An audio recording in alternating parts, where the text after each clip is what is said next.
Well, hello there. How is everyone? I hope you are all well. You amazing, beautiful, wonderful people. You're looking amazing, by the way.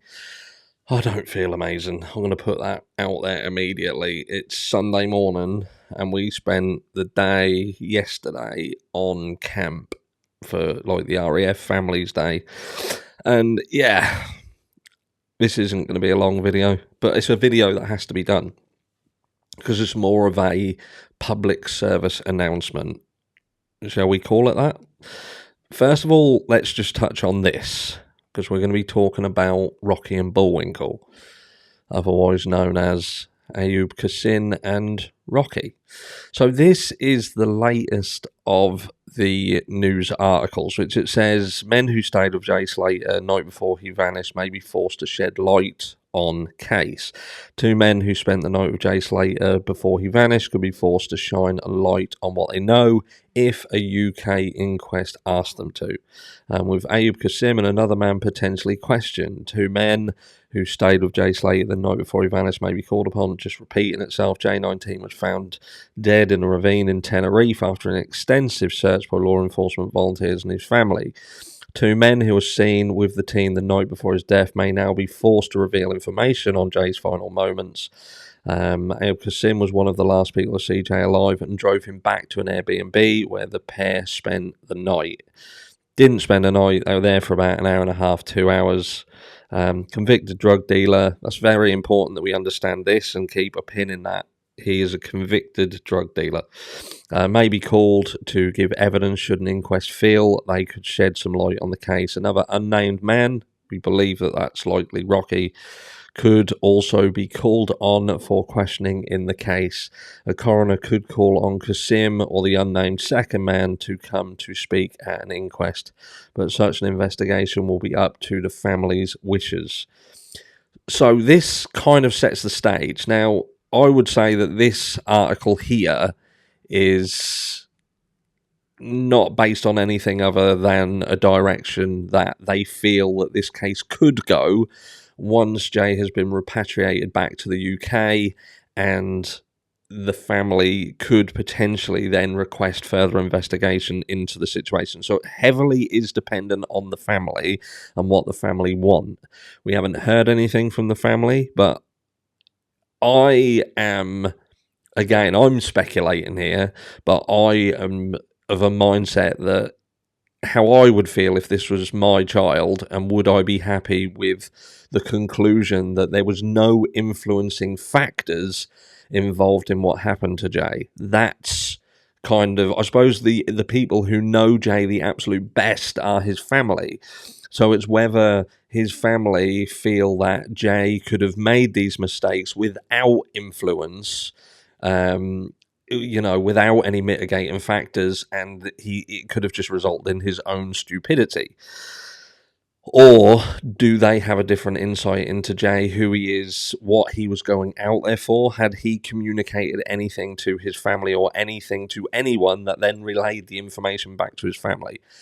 But again, this is setting the stage, because what has now happened is Rocky and Bullwinkle have done a live. So they've gone live, and they're now setting up this crypto situation whereby you pay to obtain a service or information from a third party. And that's what they seem to be doing. They seem to be kind of claiming that if you want to know what really happened, want to know any of the real information surrounding the Jay Slater case, then come to us, set up on this Telegram messaging service, which we see them all the time, these Telegram systems. A Telegram is a messaging service that is encrypted, so it protects the people within that chat. Now, the funny thing is a lot of messaging services are encrypted to protect people in them, but Telegram services, these ones they have more enhanced encryption, and they are very, very difficult for, say, law enforcement to obtain information within those messaging systems. So they are a favoured source of communicating by criminals. Not exclusively, but yeah, they use them. And, ultimately, this is a public service announcement, and this is saying, look, if there is something with respect of the Jay Slater case, the Jay Slater situation, then it is, in reality, it is down to the family to make that decision and say, we're not happy, we want this to be investigated further. Now, if they do that, there is a very strong possibility that the two guys who Jay was last with before he sadly, lost his life, they will be called into question. And it could be that the situation around this whole thing gets hauled over the coals. It could. There is a possibility that nothing happens, but we cannot influence that. We can't influence law enforcement in the UK to do anything with this case. And even the family may have struggles in doing so because whatever happened outside of British jurisdiction. And ultimately, it seems that law enforcement over in Masca, the Guardia Civil, have deemed this a tragic accident. So there could be an argument on the cards between Jay Slater's family and the authorities if they do indeed want something. And again, it could be that it comes down to an independent autopsy and then it is deemed that there was maybe something wasn't right. Maybe there was an injury, or they look at the situation like we did. We looked at it the other night. We looked at the walking way. Jay Slater seemingly just walked himself off of, quite a clear route where you're thinking, well, what did the boy do? Do you know what I mean? Did he get there and think, well, yeah, I can make that. I'm a fucking experienced climber, abseiler, and or it doesn't make sense for him to be wearing shorts, wearing a t-shirt, probably feeling a little bit ropey. Do you know what I mean? I just can't see him making that leap. Freudian slip.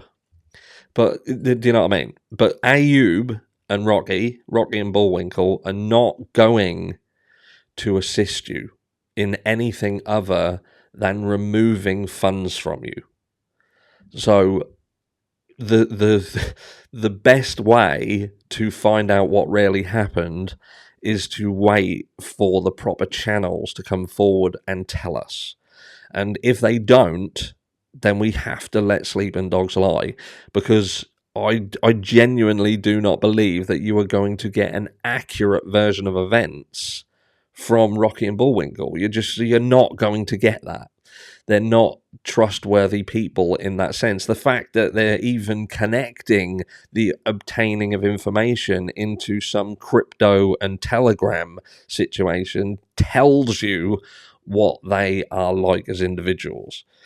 And would you trust anything that they say? And I'm not even saying that they did anything. This is simple here. The Jay Slater case has turned into a money spinner. We've seen it previously.